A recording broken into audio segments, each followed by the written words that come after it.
বয়স যদি 50-এর বেশি হয়ে থাকে আজকের ভিডিওটি আপনার জন্য, কারণ আজকে কিছু গুরুত্বপূর্ণ টিপস দেবো। কথাগুলো মন দিয়ে শুনুন, আপনারই কাজে লাগবে। সর্বপ্রথম যেটা করতে হবে তা হলো অল্পে সন্তুষ্ট হওয়া। আপনি অনেক আশা করেছিলেন, আপনি যাদের জন্য করেছিলেন, যাদের জন্য আপনি সব কিছু ত্যাগ করেছিলেন একটা সময়, আজ আপনি ভাবছেন যে তারা আমাকে কি দিল, আমি কি চেয়েছিলাম আর কি পেলাম। যাই হোক, আপনি যতটুকুন চেয়েছিলেন ঠিক ততটা পাননি, অল্প কিছু পেয়েছেন। এতে আপনাকে সন্তুষ্ট থাকতে হবে। এর জন্য ঈশ্বরকে ধন্যবাদ জানাতে হবে যে ঈশ্বর, আমি যতটুকুন পেয়েছি এতেই আমি খুশি। তাহলে দেখবেন আপনি মন থেকে শান্তি পাবেন। এর পরের পয়েন্টও ভীষণ গুরুত্বপূর্ণ, সেটা হলো সঞ্চয় করা।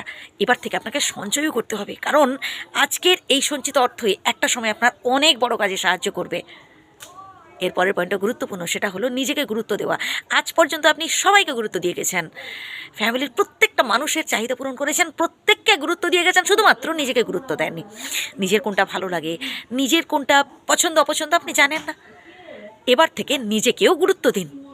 এর পরের পয়েন্টটা ভীষণ গুরুত্বপূর্ণ, সেটা হলো কাউকে না বেশি আশা করে ফেলবেন না, বা কারোর কাছে এই ধরনের কথা বলবেন না যে তুই আমাকে ছেড়ে যাস না, তুই যদি ছেড়ে চলে যাস আমার কি হবে, আমি মনে হয় আর মানে কি বলে তাকে, আর হয়তো বাঁচতে পারবো না, ইত্যাদি ইত্যাদি কথাগুলো বলতে যাবেন না।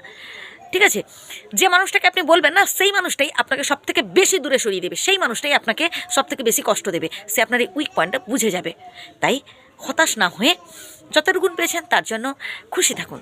এর পরের পয়েন্টও ভীষণ গুরুত্বপূর্ণ, সেটা হলো আপনার বয়সী বন্ধুবান্ধবদের সাথে মন খুলে কথা বলা। দেখুন, হয়তো আপনার আশেপাশে যারা রয়েছে, হয়তো তারা বা আপনার সাথে যারা রয়েছে তারা হয়তো আপনার সাথে ঠিকভাবে কথা বলছে না, বা হয়তো তারা তাদের মনের কথাগুলো আপনার কাছে বলছে না, কি আপনি আপনার মনের কথাগুলো তাদের কাছে শেয়ার করতে পারছেন না। ঠিক আছে, হয়তো দেখা যাচ্ছে যে তাদের থেকে আপনি হয়তো একটু বয়সে বড়, বা যে কোনো কারণেই হোক না কেন আপনাকে হয়তো একটু ভয় করে। যাই হোক, আপনি হয়তো বাড়ির যে সব থেকে কী বলে বয়োজ্যেষ্ঠ, তাই হয়তো আপনার সাথে একটু বেশি মানে কি মন খুলে কথা বলতে পারে না। আর মন খুলে কথা না বললেও আপনি নিজের কথাগুলো বলতে পারেন না, মনের কথাগুলো, যাই হোক যে কোনো কারণেই হোক না কেন।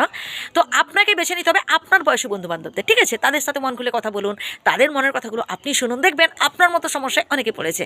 এতে কী হবে, আপনি ভালো থাকবেন। এর পরের পয়েন্টও ভীষণ গুরুত্বপূর্ণ, সেটা হলো কোনো রকম টেনশন করা যাবে না যে হাইরে এর পরে কী হবে ইত্যাদি ইত্যাদি। হয়তো আপনি একা আছেন, তো একা কী হয়েছে, আপনাকে নিজেকে টেনশন করতে হবে না। যিনি পাঠিয়েছেন ঈশ্বরের উপর ছেড়ে দিন, বিধাতার উপর ছেড়ে দিন। তিনি আমাদের পৃথিবীতে পাঠিয়েছেন, তো তার উপর ছেড়ে দিন। এই যে একা আছে, অনেকে আছে অনেকে একা থাকেন, মানে একা আছেন, হয়তো একটু একাকিত্বে ভোগেন ইত্যাদি ইত্যাদি। একদম টেনশন করবেন না বন্ধু।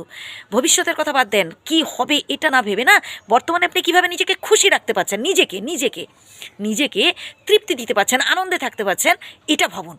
যে কিভাবে আমার নিজের সুখটাকে মানে খুঁজে বের করে নেব, কীভাবে আমি নিজে খুশি থাকবো, এইটুকু ভাবুন। ভবিষ্যতের কথা বাদ দেন, পরে কি হবে, হাইরে এটা নেই কি হবে, এসব টেনশন করবেন না, এসব ঈশ্বরের উপর ছেড়ে দিন।